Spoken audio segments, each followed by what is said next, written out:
Ito ang sinabi ng Yahweh.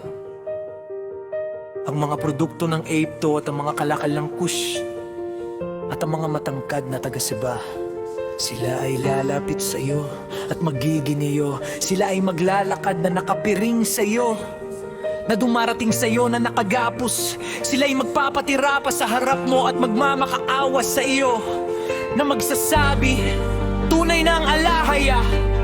Yahweh ay sumasa iyo at wala nang iba. Wala nang ibang alahaya.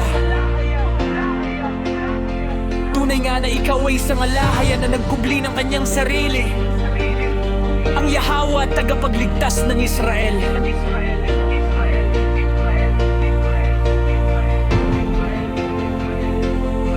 Lahat ng gumagawa ng mga Diyos-Diyosan ay mapapahiya at malalagay sa kahihiyan. Sila ay magkakasamang mapapahamak sa kahihiyan. Ngunit ang Israel ay malilitas ng Yahweh, ng isang walang hanggang kaligtasan. Hindi ka kailanman mapapahiya o malalagay sa kahihiyan magpakailanman,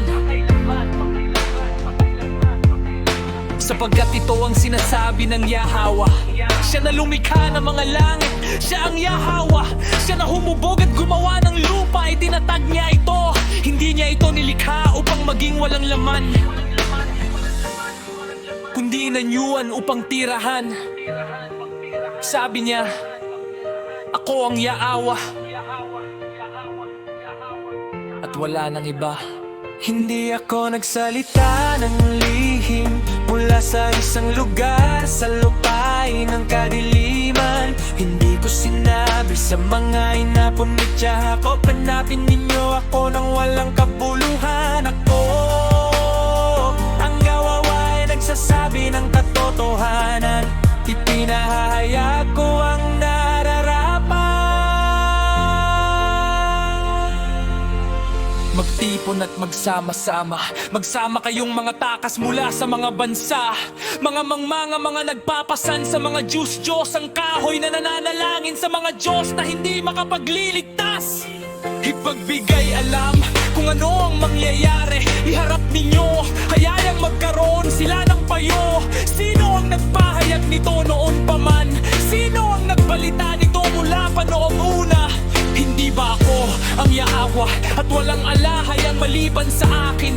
Isang matuwid na alahaya at isang tagapagligtas. Wala nang iba pa maliban sa akin.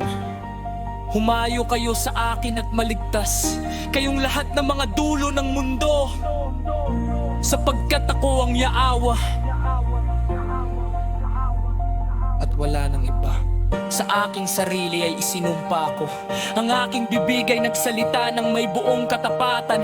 Isang salita na hindi mababali, sa harap ko ang bawat tuhod ay luluhod. Sa pamamagitan ko ang bawat dila ay manunumpa.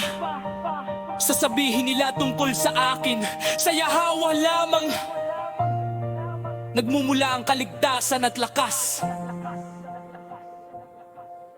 Ang lahat ng nagalit laban sa Kanya ay lalapit sa Kanya at mapapahiya. Ngunit ang lahat ng mga